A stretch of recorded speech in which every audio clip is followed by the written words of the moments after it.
Tonight we're going to discuss the afterlife. And then we'll begin by a little bit from Plato out of his dialogue from Plato. When any man dies, his own guardian spirit, which was given charge over him in his life, tries to bring him to a certain place where all must assemble, and from which, after submitting their several cases to judgment, they must set out for the next world, under the guidance of one who has the office of escorting souls from this world to the other. When they have there undergone the necessary experiences and remain as long as is required, another guide brings them back again after many vast periods of time. Of course, this journey is not as Aeschylus makes Telephus describe it. He says that the path to Hades is straightforward. It seems clear to me that it is neither straightforward nor single. If it were, there would be no need for a guide, because surely nobody could lose his way anywhere if there were only one road. In fact, it seems likely that it contains many forkings and crossroads, to judge from the ceremonies and observances of this world. While the wise and the disciplined soul follows its guide and is not ignorant of its surroundings, but the soul which is deeply attached to the body, as I said before, hovers round it in the visible world for a long time. It is only after much resistance and suffering that it is at last forcibly led away by its appointed guardian spirit. And when it reaches the same place as the rest, the soul which is impure through having done some impure deed, either by setting its hand to lawless bloodshed or by committing other kindred crimes which are the work of kindred souls, this soul is shunned and avoided by all. None will company with it or guide it, and it wanders alone in utter desolation until certain times have passed, whereupon it is borne away of necessity to its proper habitation. But every soul that has lived throughout its life in purity and soberness enjoys divine company and guidance, and each inhabits the place which is proper to it. There are many wonderful regions in the earth, and the earth itself is neither in nature nor in size such as geographers suppose it to be. So someone has assured me. Okay. Are there any questions so far? Okay. First thing we have to discuss is what is meant by impure souls.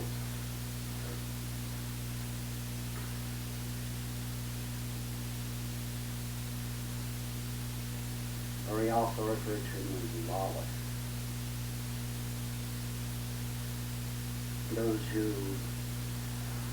partake in bloodshedding and other crimes. What are those other crimes? What is being talked about?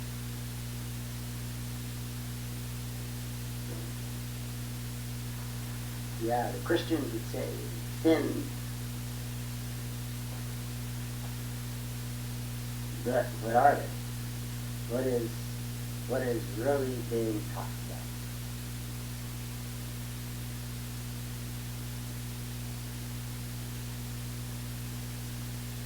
You know, it's what they've got. Yes, you're out of touch with God, but that's unenlightened. Yeah, unenlightened. Well, we'll go to another book here, and maybe some of this will become a little bit clearer. The intellect is the separation principle in man that marks off the I from the not I, that is conscious of itself and sees all else as outside itself an alien. It is a combative, struggling, self-assertive principle, and from the plane of the intellect downwards, the world presents a scene of conflict, bigger in proportion as the intellect mingles in it. Even the passion nature is only spontaneously combative when it is stirred by the feeling of desire and finds anything standing between itself and the object of its desire. It becomes more and more aggressive as the mind inspires its activity, for then it seeks to provide for the gratification of future desires and tries to appropriate more and more from the stores of nature. But the intellect is spontaneously combative, its very nature being to assert itself as different from others, but here we find the root of separateness, the ever-springing source of divisions among men. Okay. What was that? What's the sum kernel of what was being talked about now?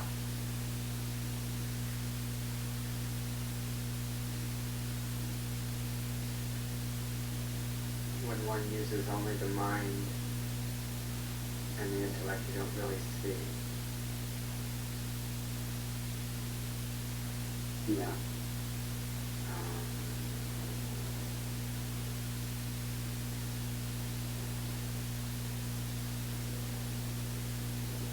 The cause of separation is the mind, he says. No, it's not the mind, it's the intellect.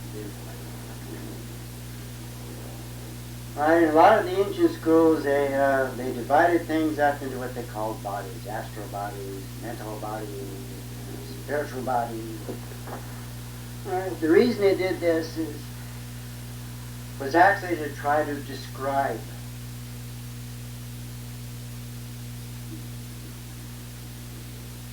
but it kind of, in many cases, didn't really describe, but led people down different paths. Alright, it's like, you, all of us, we have a physical body. Alright, with this physical body, we have emotions, we have intellect, also we have a soul, and we have a self.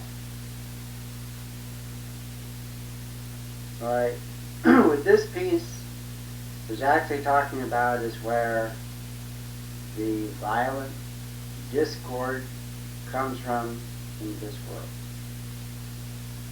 Alright, when you're not following the path, going within and making contact with your true being, then you experience isolation, separateness. Everything outside you has absolutely nothing to do with you, therefore is alien. In that condition, then a person can do to it whatever they feel, because it has absolutely nothing to do with it. Or it is this separateness, separation from creation, which causes violence.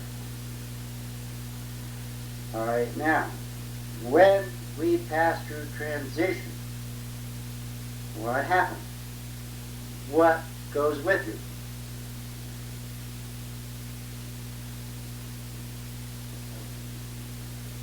Oh yes, you are the self. The self and the soul. What? There's one obvious thing you drop. What is that? The body. The physical body. Yeah. That don't go no place. That goes back to the dust from whence it came. But think. You take that separation with Yeah. And that's all consciousness. Yeah. you? So that's lawless.